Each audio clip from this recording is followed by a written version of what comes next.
Stop with the questions. Celebrate. And then they say, is Donald Trump an intellectual? Trust me, I'm like a smart person. The Yosemite's one of the wettest we've ever seen from the standpoint of water. Mike Lindell's a conspiracy. But you haven't. Person, woman, man, camera, TV. They said nobody gets it in order. It's actually not that easy, but for me it was easy. Amazing. He can't sit down. He's got a burning in his butthole. He's got a fire. He's got a flame coming out of his butthole. Big, massive dumps. Oh, I have a term for that. I call it corporate communism. Somebody sent me a thing this morning where they're talking about putting the vaccine into salad dressing. You see, this is a simple meme that you would find on the internet, but this meme is very real. You ain't seen nothing yet until you see the flaming butthole. Putting us on our knees to China. Now witness the firepower of this fully armed and operational battle station. Amazing.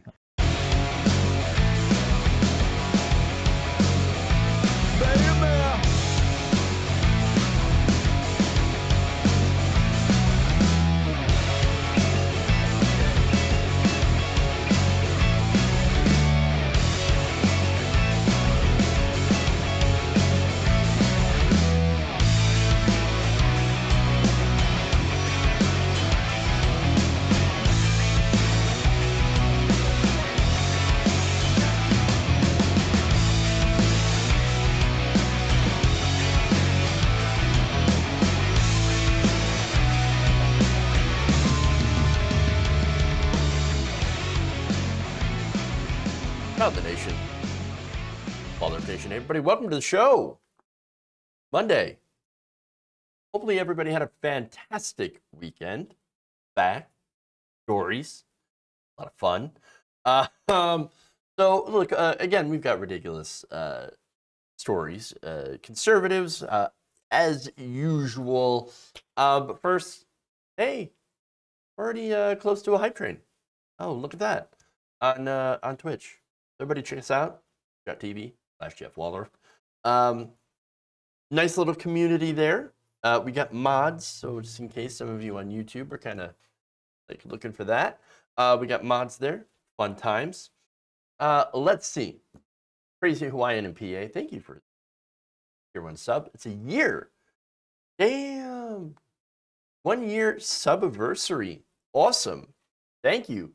Ravaging Wolverine, thank you for subbing for your 13th month. We really appreciate it. So, y'all are awesome. No, y'all are great. Seriously, though. Great community over on Twitch. Very friendly, very cozy. So, awesome. Awesome. Can we get 4-day work weeks already? Oh, wouldn't that be? But anyway.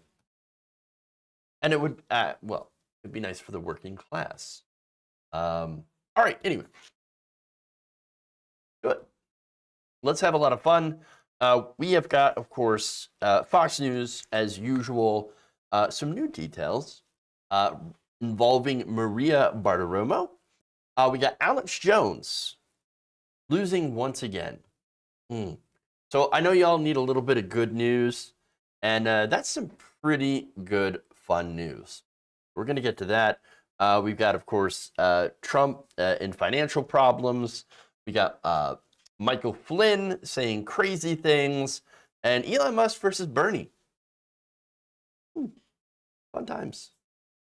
Now, some of you, of course, have been mentioning Steve Bannon, currently free, even though he is in contempt of Congress. He has been indicted for contempt of Congress. And so, look, I obviously want some charges. We do want some charges. We want some jail time for Mr. Bannon. I don't know how the hell he gets out of it all the time, but here we are.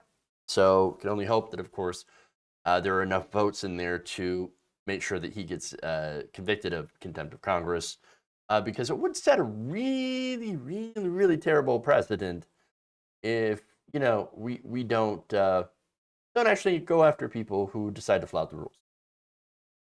Replaced from Garland, why Bannon got the Roger Stone deal. Yeah. It's the beginning of the show. So welcome. Welcome. All right. So let's get started here with Fox News. Oh, please, if you haven't already, like and share the stream. Very important that you do so. Helps us out. All right. And of course, I will be reading comments throughout. Super chats, bits, subs. I'll be thanking everybody for that as well. All right, and because Bannon agitprop all weekend and today, yeah, I'll have to look more into what he's been saying, but I'm not at all surprised. Steve Bannon, really good at getting away with his bullshit. Okay. Another excerpt of Jonathan Karl's book about how the Trump White House illustrates the incestuous relationship between them and Fox News. Not just the Trump White House, but of course, Republicans and Fox News. This is according to one part of according to one part of the book, former Attorney General Bill Barr ended up actually being screamed at by Maria Bartiromo. Oh, this is fun already. So now this, of course, is over the so-called supposed massive voter fraud following Donald Trump's loss in the 2020 election. Now, the book describes Bartiromo as both unhinged and screaming about this voter fraud.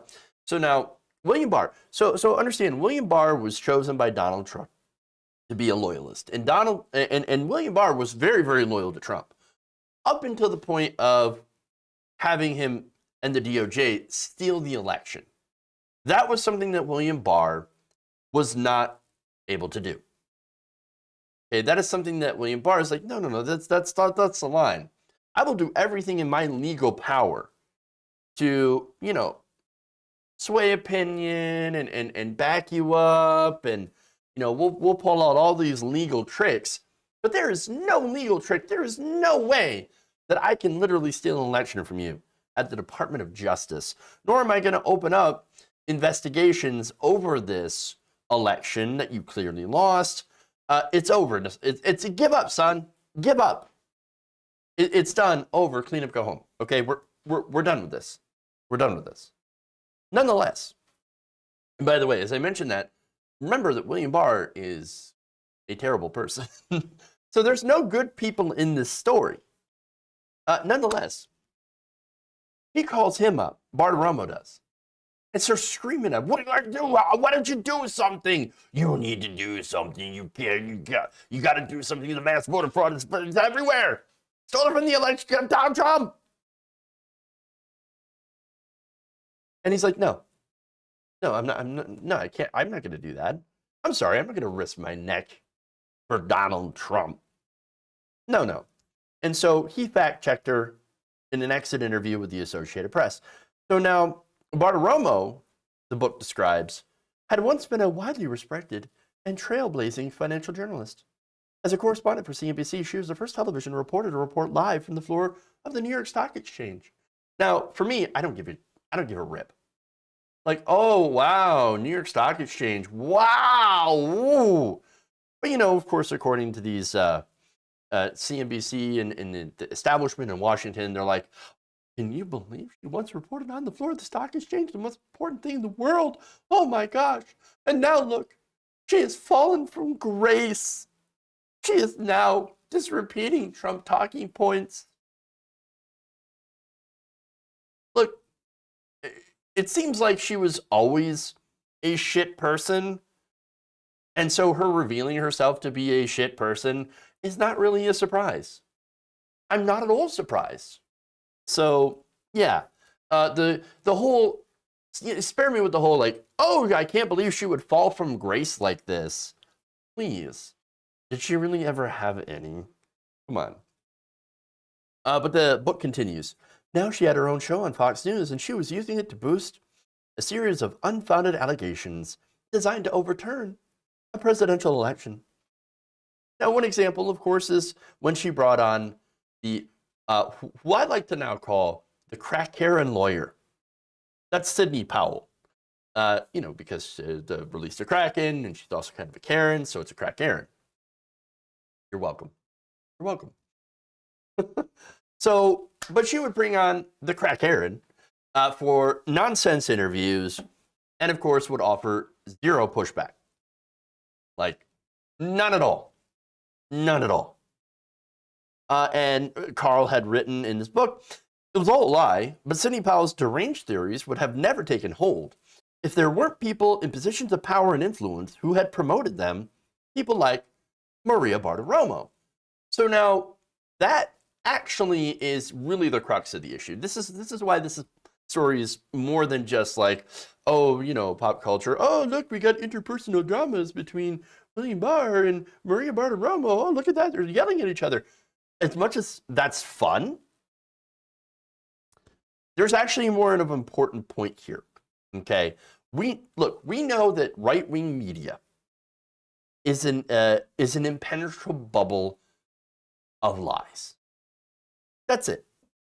Think of a giant force field, if you will, that surrounds conservatives. Okay, facts and information, they bounce right out, gone. All right. When you think about it, it's the literal definition of a safe space. The safest space that you will ever experience in your lifetime. Very, very warm and inviting. Oh my God, soft and fluffy blanket. Okay? You will never get challenged because everything that you don't like is either fake news or communism. Anything that makes you uncomfortable, critical race theory, that's what it is. Yeah, no, it's all bad. And by the way, it's the liberals that are the real snowflakes who don't actually believe in science because they love to conflate sex and gender, which are two different and distinct things that happen to overlap. Okay, whatever. But again, this is a safe, warm little bubble that conservative media is, and it's that they have that little reassuring voice that tells everybody inside of it that no, it's okay. You guys are right. Everyone else is wrong. Facts are wrong. You're the real victim of liberal oppression from those elitists over at the universities and schools, and that the real country, the real America is Donald Trump. And again, they love him, and they're begging for him to come back and save it from the commies. That's the bubble Maria Bartiromo and her audience lives in. Now, after the election, there was a tiny little crack in that bubble. For just a minute. For just a minute, where they go, oh no, everything that we have ever believed and thought about the election was wrong. The cold, harsh reality of everything that she had come to believe about Sleepy Joe never being able to defeat Donald Trump on his own, and that it was the media that helped. Now, I find that ironic because Fox News is literally the largest, most watched cable network in the country. They consistently beat out CNN and MSNBC for ratings. And I understand, like, ratings, like, it's kind of a ridiculous tool when you think about it, because most people in this country who watch cable news are generally older and more conservative. So younger people are like, no, we don't watch MSNBC, we don't watch CNN, it's ridiculous. No, we get most of our news from online. But the older generations, people that are, I should say 50 plus, 60 plus, watch those three different networks and get their news primarily from there. And then conservatives, of course, primarily get their news from Fox News. And then you've got Newsmax and OAN, Daily Wire from Facebook, et cetera, et cetera. And so, when you have such a limited place to get your talking points, your news, again, if you're a conservative, then, well, I guess think of it this way. They all have the same talking points, and it gets spread all over that interconnected network of, like I said, Fox News, Newsmax, OAN, Facebook, et cetera, Gateway Pundit, InfoWars. They're all connected, and they all get talking points from pretty much the same place, and then they share it around. They spread it around and then they spread the same narrative around. And that's why, of course, you hear it. Something that originates like on 4chan that gets picked up by like a right-wing blogger ends up on Fox News a week later. And that's what's going on. But, and then of course, that's where a lot of this, in this case though, there was a memo to Donald Trump. And of course, Donald Trump had believed in the whole election fraud conspiracy, of course, several years, I should say a couple of years into his presidency is when he really started talking about it way more than he had before. Oh, if I lose, it's because of voter fraud. It's going to be the voter fraud. In fact, that's kind of why I didn't get that many votes. Even though I won, I still lost, didn't have 3 million votes because they busted in 3 million people. And it's all just, voter fraud, et cetera. And they're trying to steal the election. And they're going to try and steal 2020 from me. Right. Sure. And again, as I said, Fox News is the largest of these cable networks in the country. And they will tell you that, no, it's voter fraud. It's the illegals. It's dead people to Chinese hackers. All of these different reasons. And that's why they were able to steal it from God's chosen candidate, Trump. And so when you're surrounded with all that brain rot, well, your brain's going to melt too. It's just constantly bombarded from it. And of course, she is one of the ones who would also, spread that narrative using her own platform and melting everyone else's brain along the way. So now Barr told Carl for the book, quote, "She called me up and she was screaming. I yelled back at her. She's lost it." Carl said that he had asked for her response, noting that it's unethical for a journalist to call the Attorney General to lobby and demand he do something related to a criminal investigation. So again, understand the situation here. She gets triggered because Trump loses. She calls up William Barr. Yeah, a so-called, look, she's not a journalist. Are you kidding me? No. But she calls him up anyway. It says, "I demand that you do an investigation into why Donald Trump lost. Voter fraud. It's voter fraud. You do an investigation." Again, she's some, face on TV, and he's the head of the Department of Justice, and she's making demands of him. The gall, the fucking gall. That's how this works, unfortunately.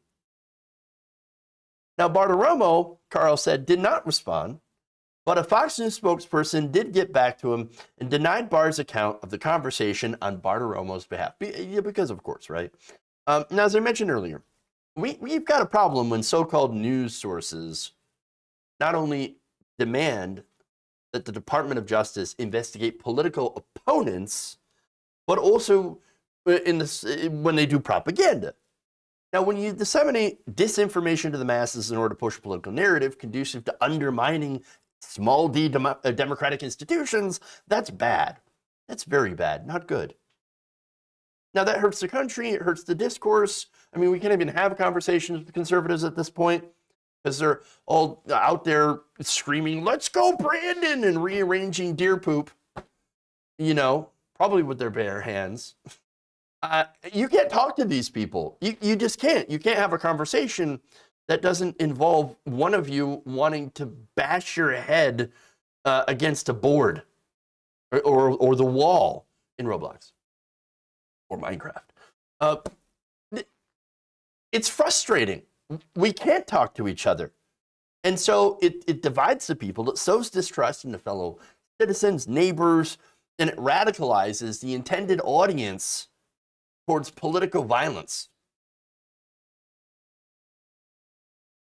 The right wing is already predisposed to using violence as a means to an end, as they are continuously put into a state of fear and now told by, of course, people that they trust, the people on TV, that they should be angry because the election was stolen from them.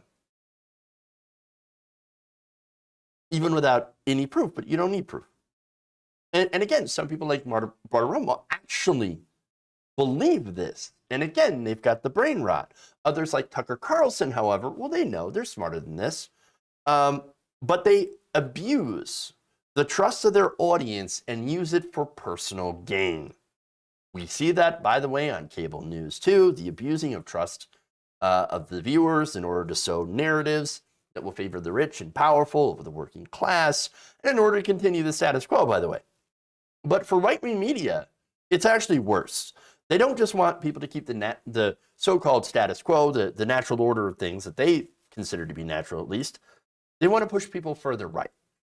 So not only that, so not only that corporations can go and take and keep control, as they currently do, but their politicians stay in power indefinitely while they get rewarded with money, status, and even power. Positions in the White House. You remember, Trump was considering putting people at Fox News into White House jobs. Insane.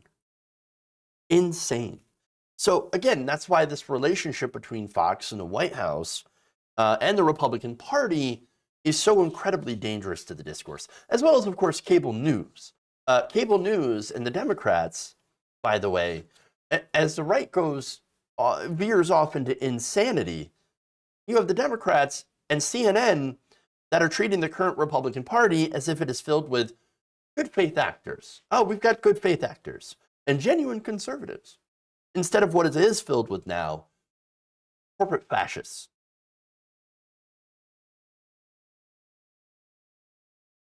Understand the reality.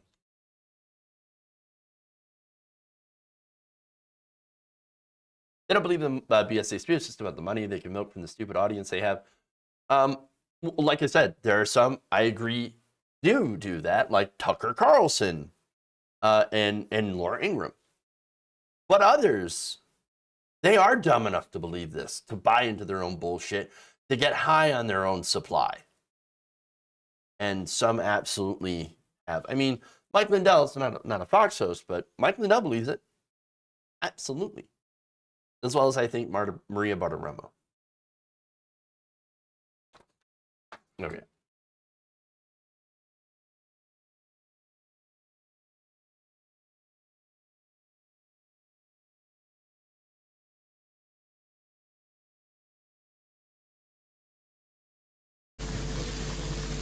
Ladies and gentlemen, we got him.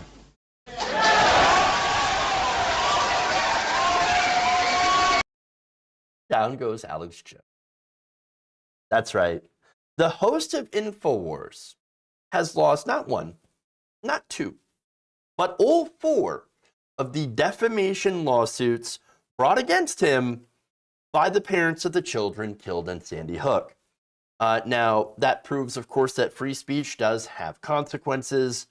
If you fuck around and defame people, a lie that hurts families and causes harm, well, then you will find out.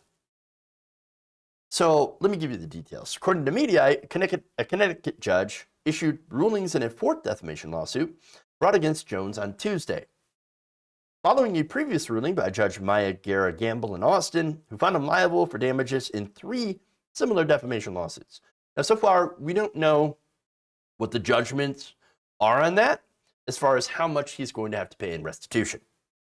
But the Connecticut judge found Jones guilty by default because he refused to turn over documents ordered by the court, which included financial records. So, now wait, I think there's a play here. That said, Jones and his attorney in Connecticut, Norman Pattis, had previously released a statement on the InfoWars website condemning the Texas judge's ruling, saying that it takes no account into the tens of thousands of documents produced by the defendants, the hours spent sitting for depositions, and the various sworn statements filed in these cases. We are distressed by what we regard as a blatant abuse of discretion by the trial court. We are determined to see that these cases are heard on the merits. On the merits, huh? So, look, I'm no law student. I could be off base here, and if I am, this is the internet, so I'm going to be corrected if that's the case. But I don't know if you can argue the merits of a case without giving the documentation to the court to back up your case. You can't really argue on the merits if the information isn't there. You don't provide the evidence for what you're claiming is your defense, that Jones did not defame these people, and that, oh no, all we were doing, we're just reporting on the others, on other people who were saying that it's a hoax. We weren't really saying it was a hoax. I mean, we're just reporting it. And then I got into this psychosis, and, you know, but we were just being journalists. Well, if that's the case, then couldn't you just make up anything and say, I didn't say it. No, I was just reporting it. You know, the some people say defense. This is the, by the way, this is not the first time that has been used. It's the Fox News Trump trick. People are saying, I'm just asking questions. We see people get away with that defense all the time. Tucker Carlson, for example. Tucker Carlson's been in trouble. And it's like, well, you know, I'm just asking questions. People are saying this. And then, of course, there's the other thing of, well, but I'm not actually a journalist. No reasonable person would ever take something I say seriously. No. But look, they use this defense and other weird defenses like that all the time. And that's what this is. Oh, well, some people are saying that the Sandy Hook is a hoax, and so I just have to report on this because I'm just reporting. You know, people are saying. Okay. Now, of course, they can get plausible deniability and First Amendment protections because, of course, they used careful wording. Alex Jones wasn't careful. In fact, I'm going to show you a little bit of what he said over the years when it comes to the Sandy Hook shooting.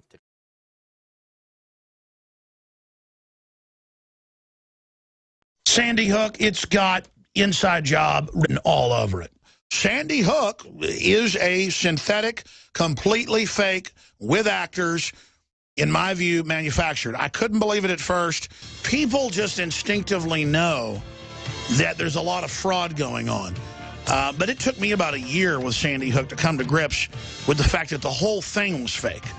I mean, even I couldn't believe it. I knew they jumped on it, used the crisis, hyped it up, but then I did deep research, and my gosh, it just pretty much didn't happen. I mean, I've interviewed the cops and the people that saw the feds plant the bombs in Oklahoma City. You saw them stage Fast and Furious. Folks, they staged Aurora. They staged Sandy Hook. The evidence is just overwhelming. The Newtown kids, oh, they take them, put them in our face, tell us their names, who they were. I heard an ad this morning on the radio, Bloomberg paid for locally, going, I dropped Billy off and watched him go around the corner. And he never came back, all because of the guns. Won't you just turn your guns in for my son? Why'd you do it to him, gun owners? Well, listen, I didn't kill your kids. The truth is they've had national polls where upwards of half of Americans don't believe Sandy Hook because they don't believe a word the mainstream media says. We've sent reporters up there, man, and that place is like Children of the Corn or something. I mean, it is frickin' weird. And then the weird videos of reported parents of kids laughing, and all of a sudden they do the hyperventilating to cry to go on TV. All I know is something's going on. And you don't like us looking at it. You don't like us questioning you. So, yeah, I mean, that's a sampling. There is so much more. But it's funny because he gets sued and then, oh, no, what are you talking about? I didn't mean that. No. I was under psychosis. I was mentally ill.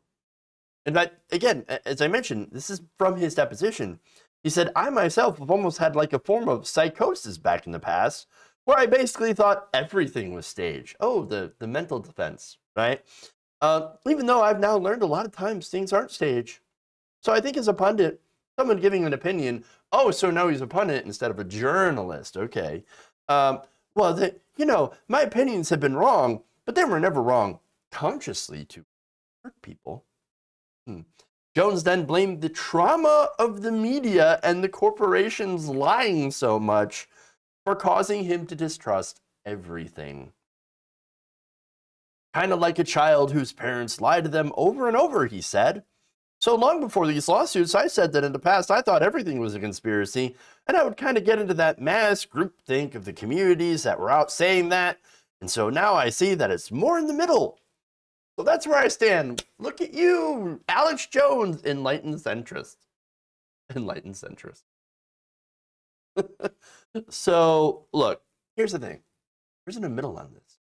There is no middle on this. It's either 20 children were shot to death or they weren't. There's no middle. Obviously, they were murdered. There's a centrist position here. Alex Jones, not an enlightened centrist. Understand that this guy got fat off conspiracy theory bucks, okay? And then tried to weasel his way out when he got caught.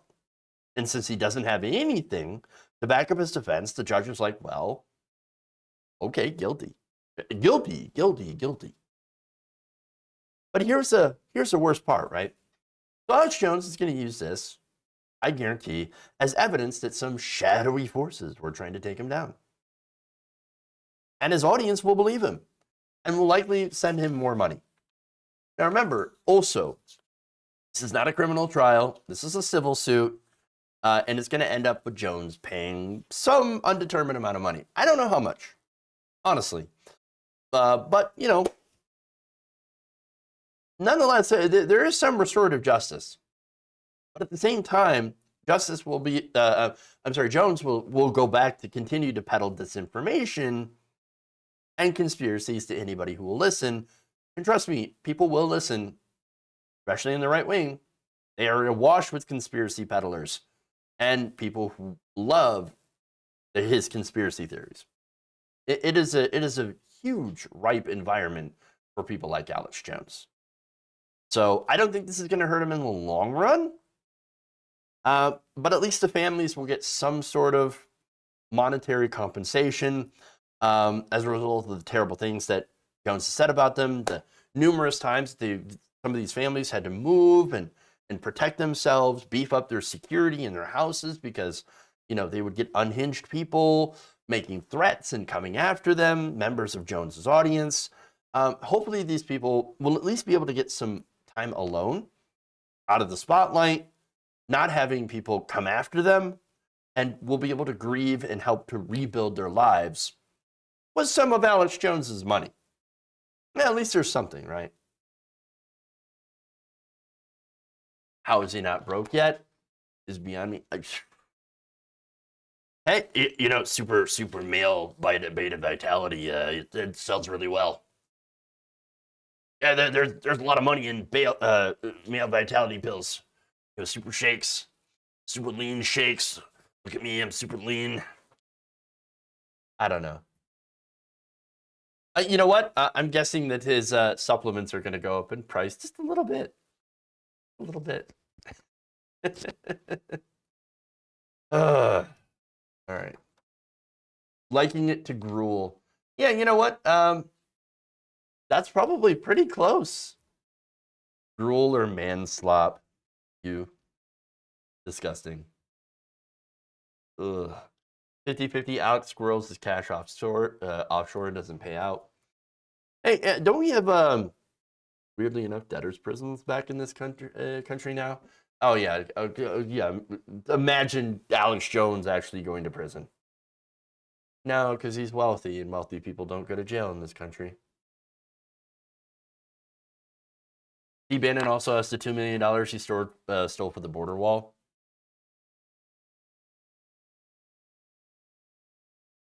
Yeah, we do not have a good justice system in this country.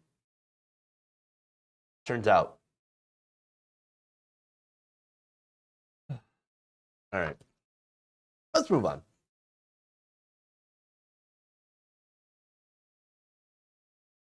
Amid some reported possible money troubles, former President Donald Trump is reportedly selling his Washington hotel. Now, HuffPost reports that the CGI Immersion Group will buy the rights to the Trump International Hotel on Pennsylvania Avenue for $375 million.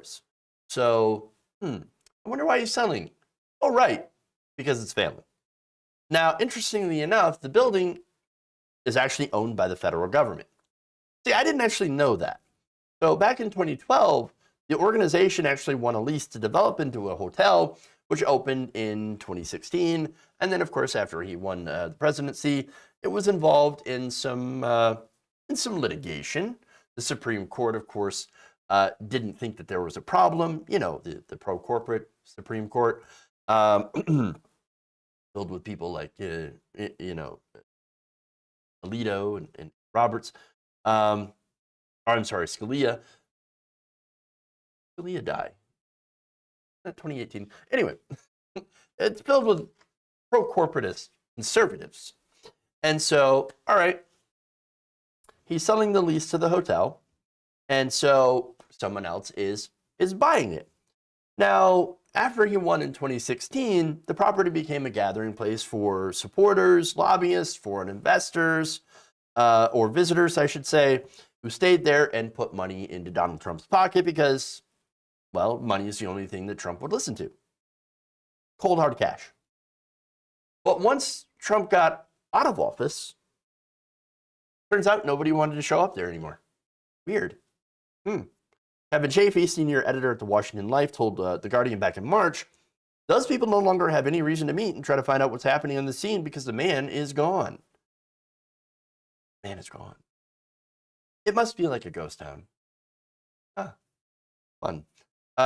Hey, look, I love to see it. Because it turns out all the sycophants and suckers went home. He's not president anymore. He's got nothing to offer. No power anymore. No power at all. And of course, look, we know that. That's obvious. Does Trump know that? Probably not. He's so in love with himself, he probably is trying to figure out, where did everybody go? Where did everybody go? I thought there were people there. Well, now how am I going to make money?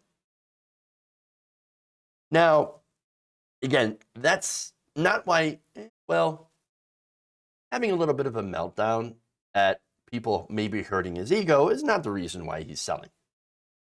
No, it turns out that I think it's because he's systematically been losing money. In fact, a congressional report found that the hotel itself had racked up $70 million in losses over the last 4 years. $70 million in losses. The House Committee on Oversight and Reform said the Trump Organization had to loan the hotel $27 million and seek preferential treatment to delay payments on a $170 million loan. The Associated Press reported. Womp womp. Oh, not good. Not good. Also, according to Forbes, Trump has an estimated $738 million worth of debt coming due just over the next 3 years, a total debt of $1.3 billion.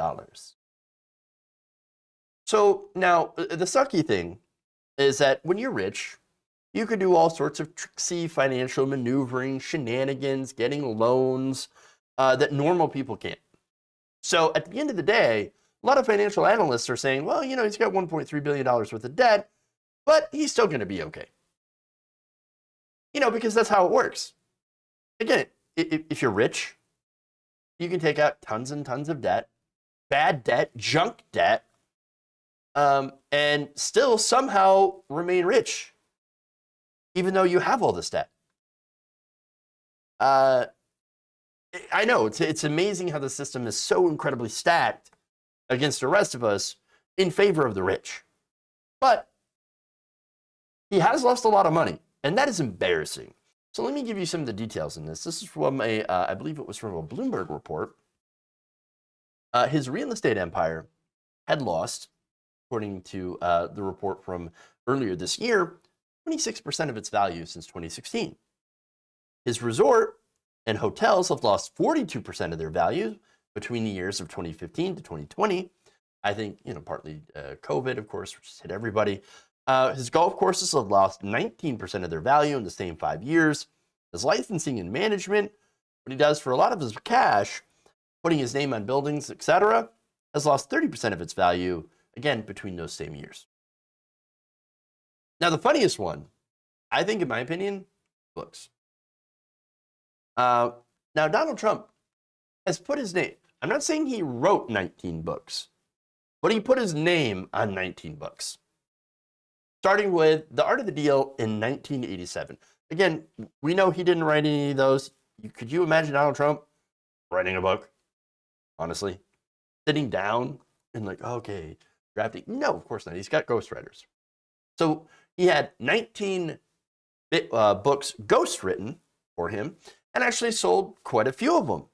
In fact, one from 2015 was actually a pretty big seller, making, almost, what was it, $888,000 in book sales. Wow. But between the years of 2015 and 2020, when he was president, he lost 87% of the value from his book sales. You become president, and the books that you supposedly written, but you didn't actually write, they went down. You would think that if you became president of the United States, people would be like, oh my God, look at all these books from Donald Trump. He must be doing something right. We should buy the books. No, the opposite. 87% loss. Total disaster, epic fail. So he's not making a lot of money off his properties, off his empire. Instead, of course, you got these tricky maneuvers. You got taking out loans, selling properties, donations from his fans, of course. And if it comes down to it, I think I see maybe in the next, 4 years, bankruptcy. And he could do all of that and still be rich, still have money, which again, it's insane. If you're rich, turns out it's really hard to lose all your money. In fact, it's much harder to go from not rich to being rich than it is to lose it all. Even if you're a complete blithering moron, it's still easier to be rich if you're dumb, as long as you start rich. Again, this country is so laughably lopsided towards the wealthy, and we know that, again, it's 100% by design. Rich people write the rules, and they make the loopholes to ensure that no matter what, they stay rich. And they make it easier to stay rich, but really, really difficult to become rich. Now, again, you can be the literal worst businessman on the planet, well, like, for example, Donald Trump, and your business crashes and burns, it goes bankrupt, makes hundreds of thousands of people lose their jobs, destroys your community. But the CEO, after all that's said and done, golden parachute. They're going to be fine. They're going to be fine. Now, of course, that does not apply to small business, only the big businesses, because again, big businesses give politicians big paychecks. So the real W here in this story is not the fact that, he's losing money. Yes, he is losing money, but not that he's going to be broke. I would love to see him broke and ruined, but it's really just more of an embarrassment. He's embarrassed. Having to sell his crown jewel, that's what he referred to, the Trump Washington Hotel, crown jewel, and then having them dump the name immediately. Well, of course, we're not going to call it the Trump Hotel anymore. Ridiculous. What they're changing it to, and I kind of like this, they're changing it to the Waldorf Astoria brand of hotels. I have no relation to the Waldorf Astoria. I don't. But hey, still, I don't really mind the change. Just saying.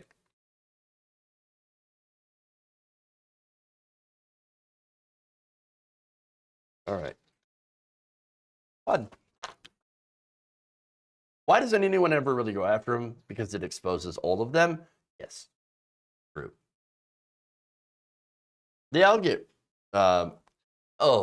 if you want to talk about stocks, we're going to talk a little bit about that in Elon Musk story.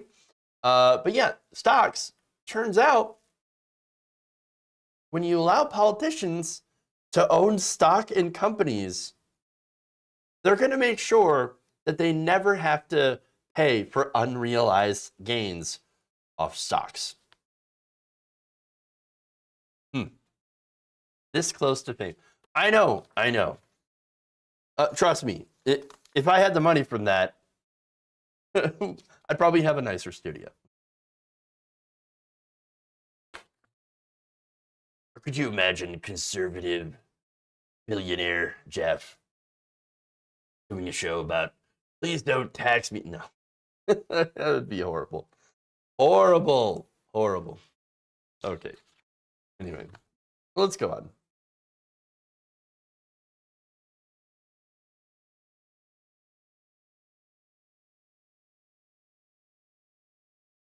Michael Flynn hates America.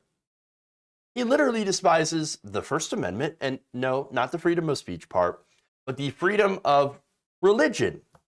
I want you to listen to what the former national security advisor for the Trump administration had to say on Saturday. Talking about the United States of America, because when Matthew mentioned it in the Bible, he wasn't talking about the physical ground that he was on. He was talking about something in the distance. So if we are going to have one nation under God, which we must, we have to have one religion, one nation under God and one religion under God. One religion. Just one religion. We have to have one religion, and of course that has to all be the same. Literally one of the most un-American things that you could say. I mean, that's literally against the United States and how this was created, under one religion. Look, I don't care what religion it is. This country at its founding was designed to not have a religion, to be secular. Again, meaning no national religion. Now, that doesn't mean that you can't have a religion. Of course you can. That is the freedom of religion. We're allowed to do, to believe in whatever we want and practice whatever we want, so long as you don't harm other people, which is why some people frown on certain sects of Satanism where they do human sacrifice. So don't do that, because you are harming other people. But at the same time, if you're the other Satanists, which just dunk on conservative Christians all the time, totally fine. That's fun. All right, but anyway, again, freedom of religion. Don't force it on me. That's it. Don't force it on me or your neighbor or Bob down the street or Muhammad. And by the way, if it wasn't Michael Flynn that was saying this, imagine if it was somebody with the name of, I don't know, Mohammed Atman al-Hussein that was saying this very thing. You know what would happen? Heads would explode on the right. And by the way, all over the country, everyone's head would explode. Because instead of saying, oh, one country under God, just replace it with the Arabic word for God, which is Allah. Inshallah. Well, then what happens? Everyone's head explodes. Oh my God, the Muslims! They're trying to inflict the Sharia law. Shakira law on all of us. Oh no! Those hips don't lie. Okay, anyway. But understand though, this is, when they do this, when they say things like this, okay, it is to applause. This is the hypocrisy. Again, I don't want Christianity as a state religion. I don't want any religion as a state religion. I am not a Christian. But by the way, if you were a Christian, you wouldn't want state religion either. Because, look, okay, what sector of Christianity would we even talk about? For example, what version of Christianity does Michael Flynn believe should be the one that everyone should have? Who decides that? Again, there's a ton of different sects of Christianity. Are we talking Roman Catholic? Are we talking Protestant? Are we talking Evangelical, Anglican, Seventh-day Adventist? Which one? Which one is right? Which one is the correct religion according to Michael Flynn? Who decides? How would you enforce that? Would there be state-run churches? Would police be responsible for making people attend church and making them tithe? What do you do? What about the rules on women? Will stoning be the punishment now for adultery, rape, homosexuality? You go down that road and it becomes a very dark place, which is no longer in line with modern Western values, but of course the very Western values that did lead us into the Dark Age back in medieval Europe. I, for one, do not want to live in the United States under the Christian Sharia law, because I actually do care about the Constitution. I actually do care about freedom. But understand the Republican Party, anybody who agrees with Michael Flynn does not believe in that freedom. People like Ohio candidate Josh Mandel. Josh Mandel literally tweeted later on that Saturday, quote unquote, "We stand with General Flynn." Oh, really? Oh, really? So you stand with that. Somebody who wants to create a fundamentalist Christian theocracy in this country. And by the way, this guy's running for office. Running for office. They're telling you who they are. They're fundamentalists who, again, want to destroy your freedom of religion and force everyone to follow their God, their religion. I can't think of anything more un-American than that. Oh, actually, other than, of course, carrying around the Confederate flag, which is a literal flag of treason. But anyway, other than that, and by the way, make all the excuses you want. That flag literally was carried into battle against American troops because y'all wanted to keep your slaves. Saying, also it was brought back by the Klan and Southern racist Dixiecrats in the 1960s to scare people, black people specifically, and their allies who supported expanding civil rights. Everywhere you look, the right wing is not about expanding rights for everyone, just themselves while they try to take the rights from you. Your right to privacy, your right to bodily autonomy, your right to a good education, habeas corpus, for example, which protects people against unlawful and indefinite detention. Of course, we see that happening with Guantanamo Bay, which was started by George W. Bush, but also continued by Democratic presidents. So there's a big problem there with, civil rights and rights being taken away from people and not being protected by the Democrats and democratic institutions. But anyway, these people think that liberty and civil rights are a zero-sum game. Oh, if you get some, I lose freedom. Well, that's not actually how it works. But they only want to allow white right-wing Christians to have actual rights because everyone else, in their opinion, isn't a real American. It's not a true American. Never mind the fact that, of course, the founders of this country and the Constitution literally say we should not establish a religion. But it doesn't matter because they continue to try to rewrite the history books all the time. Now you can't even learn American history because to them it's critical race theory. So Flynn is not saying anything that the rest of the far right hasn't already said. But remember, as I mentioned with Josh Mandel trying to get into power, Michael Flynn was in power. He was a former general in the military. He was also Trump's national security advisor until he was forced to resign. Same person who, by the way, pushes anti-vax rhetoric, conspiracy theories, and supports a violent coup in this country, like Myanmar. He tweeted about that.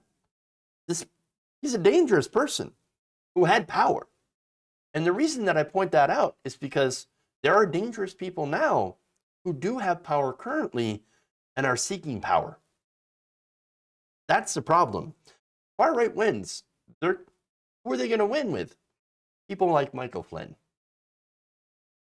And then who knows what kind of damage they'll do if they start getting majorities. Not good. Not good at all. Flynn is good evidence that being a general is not impressive. Well, a lot of it's about following orders. Trumpers don't even know what CRT means. Most of them CRT thinks cars. It's a type of car from Honda, or like a monitor, or like a cathode ray tube monitor. They can't define it, and it's always funny when they try to. All right. One more story for y'all.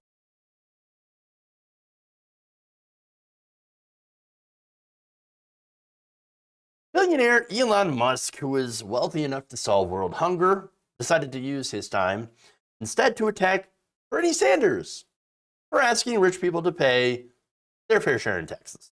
Because, of course.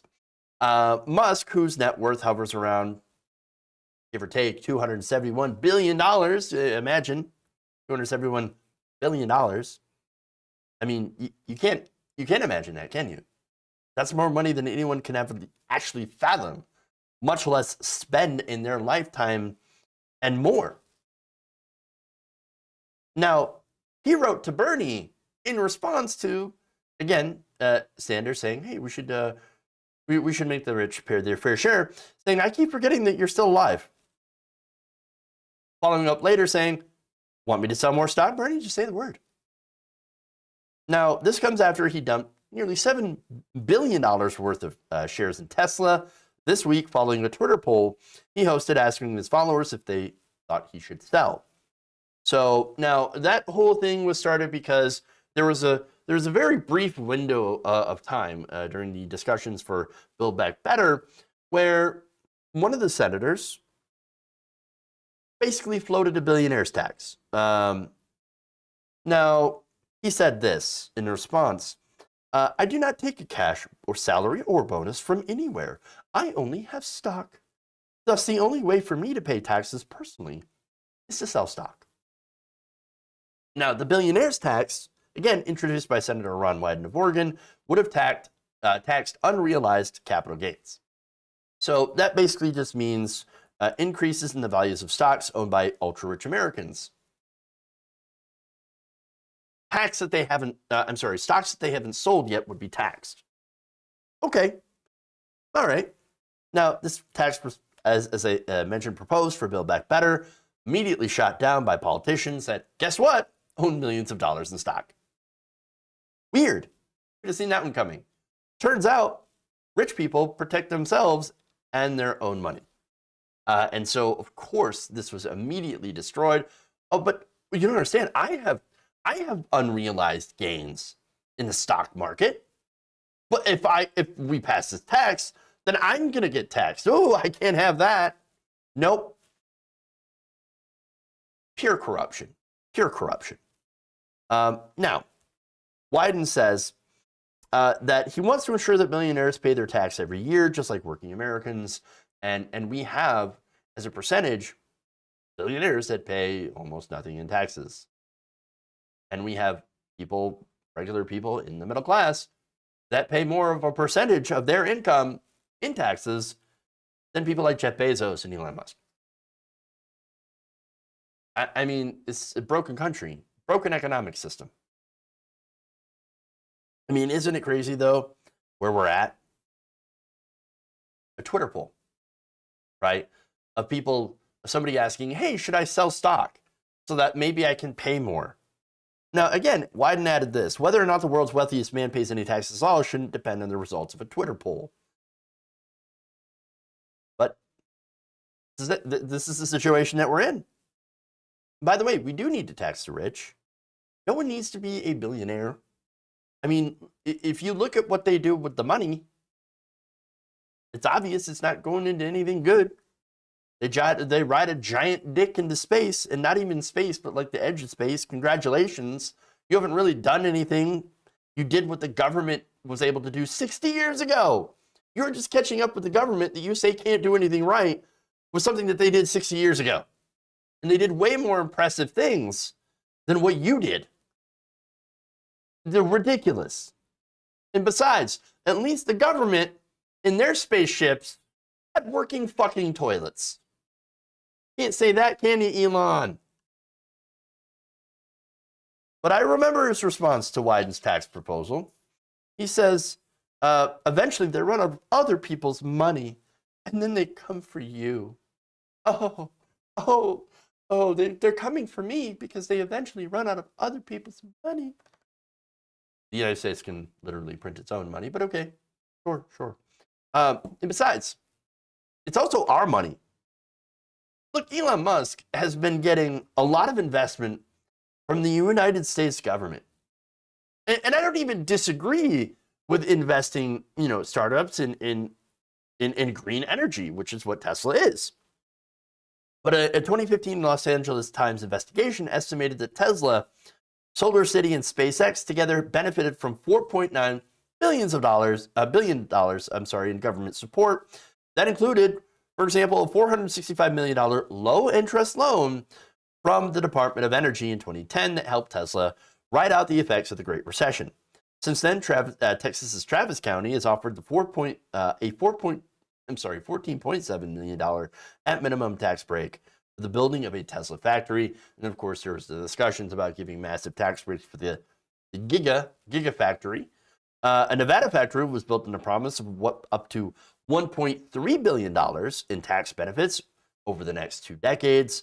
And Musk's companies had also received money from the Paycheck Protection Program, which is a handout fund for corporations during the pandemic. So that money, that was taxpayer money, we as the taxpayer invested in your company to keep it alive. Well, it turns out that we kind of want some return on that investment. Weird. Yeah. A big portion of it should come back to us in the form of taxes so that it can be used, of course, for other things, other investments. I know, we're weird, right? Super weird. But instead of agreeing that, hey, you know what, big companies like mine, we're doing really well, thanks in part to taxpayer investment, we should pay our taxes in return. Elon Musk just sneers and mocks people on Twitter for wanting handouts. He said another government stimulus package is not in the best interest of the people. Musk tweeted on July 24th, these are jammed to the gills of special interest earmarks. Some of what you received, likely referring to carve-outs for grants and loans to industries like airlines. If we do a stimulus at all, it should be just direct payments to consumers. Now look, I actually do agree that we should have done more direct payments to regular people. But we never really do, because billionaires like Elon Musk constantly lobby to keep their taxes low, and then of course pay politicians to say, oh, golly gee, we don't have any money now. Oh, we're in so much debt. I guess we can't do social spending. Oh, ho, ho. While they, of course, cut taxes and do more investments or subsidies to giant corporations. And look, not only that, but he crushes union power, has some problems with worker safety at some of his places, and through all this, claims to be self-made. Now, this is a man who his parents gave him seed money to start these companies because they owned an emerald mine. Honestly, if the real Tesla had been alive, he would slap the shit out of this guy. I would just guess. Again, the real Tesla, Nikola Tesla, wanted to give the world free, limitless energy. He didn't want the energy companies, you know, the corporations, to charge people for power. He says, no, I want a worldwide grid to give people power for free. But this guy, Elon Musk, he's only in this to make a boatload of money. And again, he's smart to do it on the EV market, which actually is good. This is why I'm not against investment per se into, you know, emerging technologies. I think it's fine. Why we're still giving $20 billion a year to the oil industry. You know, well, I know why. It's because of the lobbyists. But I don't have any problem giving money to companies to help them start out if they're doing green alternative energy. So I didn't even have a problem with investment in Tesla. It's just his reaction to it and him not wanting to, you know, pay his taxes. And so he's acting like a relic of the Gilded Age. So now Bernie Sanders didn't respond, at least immediately and not directly, but there was a former Sanders staffer, Melissa Byrne, who tweeted, folks, quit buying Tesla, don't reward abusive men. And there were more Twitter dunks. Thankful Jimmy Carter fan tweeted, remember that this guy literally built his fortune off the back of slaves, but apparently Bernie's the bad guy. Another person says, can we all agree that Bernie Sanders is cool and Elon Musk is an asshole? I'll agree with that. Another person says, huge badge of honor for Bernie to be able to make the richest man in the world visibly upset, well into his 80s. Scott G writes, no, that's his name. He tweeted, psychotic greedy billionaire who got rich with blood money triggered by Bernie Sanders saying fair share. True. And finally, Sanders did tweet, sort of. He said, "It is not some radical idea to suggest that Americans should not have to die because we're the only major country that allows drug companies to raise prices to whatever they want, whenever they want." And then added that taking aim, he added taking aim at the other inequities of the country, which could easily be solved by rich people paying their fair share. Oh, and that's been Bernie's message. Again, he said the same thing for 40 years. It's a shame that he doesn't have that much power in the government, in the Senate, and it's a shame that in some situations, and I've been tough on him about this, that he hasn't quite been as aggressive on the issues as he should have been. But I do respect that he's not going to let himself get distracted by a super rich troll. He does want to tax the rich, which means himself, by the way, Bernie Sanders, he made a lot of money. He got millions from his own book sales, and I think that's fine. That's great. He didn't actually crush anybody to get to the top.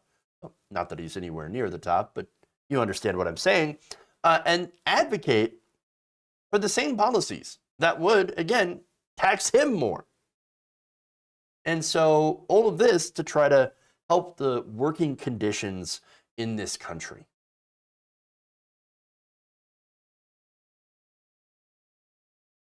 Okay. There are other reasons to tax millionaires besides revenue generation. Preventing wealth hoarding is one essential rule of taxes. True. Very true. All right. That's it. Let's see about some Monty Darno. Thank you for resubbing with Prime for 2 months. Appreciate that. Let's see. More here.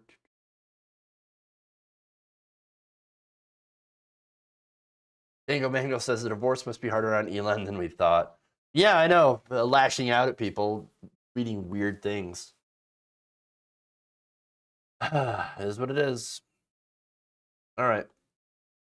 And I agree with a lot of the comments here, too, about idolizing, like, rich people. Very strange. You know, look, like, I can appreciate somebody who has a great idea and was able to market it and build a business, and that's fantastic. Love that. Perfectly fine. Perfectly fine. So long as you don't crush people. And that's really the big thing that I have. Yeah, you can make money. I don't have any problem with making money. But just don't hurt people on your way up. Don't hurt people. Don't destroy the environment. You know, do so in a sustainable way. You know, worker co-op if you can. I definitely suggest that. Or at the very least, don't exploit your workers. Pay them a fair wage. Pay them well. Treat them well. Benefits, things like that. And pay your taxes. That's it. All right. Gabby Mathis says, Bernie rules. I wish he would be our president. Even so, he would not have that much power. The problem is with the system. And so the establishment would fight him every single step of the way. Every single step. All right. Let's see. I'm gonna do a raid here. Let's raid into Christina. So she's covering what it looks like to be Bannon and other political stuff. So please join her for her stream and follow her channel. I'm Christina, so we're gonna just raid in. All right. Thank you, everybody. Appreciate you all. Love you. And remember, change begins with you. Good night, nation. See you tomorrow. Great night. Oh, well, I'm sorry.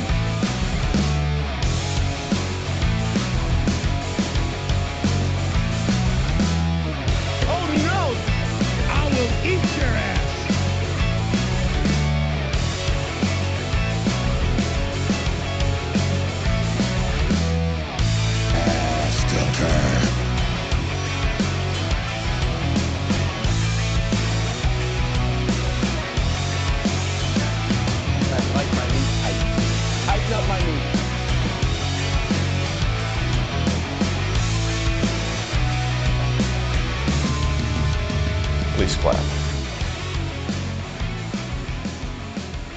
You're kicking me out the door. You're kicking me out the door.